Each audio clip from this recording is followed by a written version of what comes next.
మోసపూరిత హామీలు ఇచ్చి అధికారంలోకి వచ్చిన తర్వాత ఇట్లా ఈ ప్రజల్ని ఇంకా మోసం చేస్తూనే ఉన్నారు. మరి వాళ్ళ మోసపూరిత హామీలలో భాగమైన నిరుద్యోగులకు నిరుద్యోగ వృత్తి ఇస్తామని చెప్పారు. ఇప్పటికీ సంవత్సరం దాటిపోయినా కానీ ఇప్పటి వరకు ఇట్లా నిరుద్యోగ వృత్తి ఊసేలేదు. అదేవిధంగా ఉద్యమకారులకు మోసపూరితమైన హామీలు ఇచ్చి మరి ఉద్యమకారులని ఆశల పల్లికలో ఊరేగిస్తూ ఒక మోసపూరితమైన దుర్బుద్ధితో మరి ఏదైతే ఉద్యమకారులకు 250 గజాల చదరపు అడుగుల స్థలాన్ని ఇస్తామని అయితే చెప్పారో ఇప్పటి వరకు ఇట్లా సంవత్సరం అయితే ఉంది గవర్నమెంట్ వచ్చి ఇప్పటి వరకు ఆ ఊసలేదు. మేము ఒకటే డిమాండ్ చేస్తా ఉన్నాం, అయ్యా ఈ రాష్ట్రంలో ఉన్న ఉద్యమకారులకు మీరు ఎప్పుడు ఇస్తారు 250 గజాల స్థలాన్ని? అదే విధంగా మరి ఈ రాష్ట్రంలో ఉన్న నిరుద్యోగులకు మీరు ఎప్పుడు ఇస్తారు నిరుద్యోగ వృత్తి? అదే విధంగా మరి నిరుద్యోగులకు సంబంధించి కానీ మరి జాబ్ క్యాలెండర్ మీరు సంవత్సరం జాబ్ క్యాలెండర్ రిలీజ్ చేస్తామని చెప్పినారు. మరి ఇప్పటి వరకు ఇట్లా ఊసు లేదు.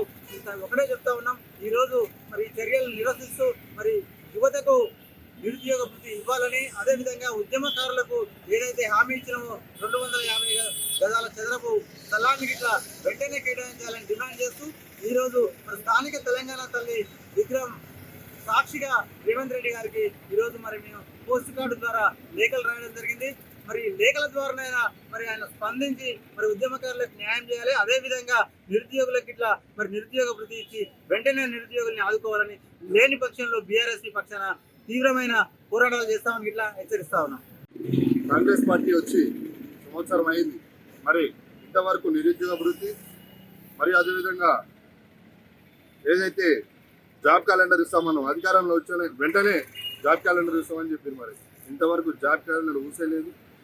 మరి నేను ఒకటే అడుగుతా ఉన్నాను రేవంత్ రెడ్డి గారిని, వెంటనే నిరుద్యోగులకి ఏదైతే ఉద్యోగాలు ఇస్తామని చెప్పారో వెంటనే నోటిఫికేషన్ వేయాలి.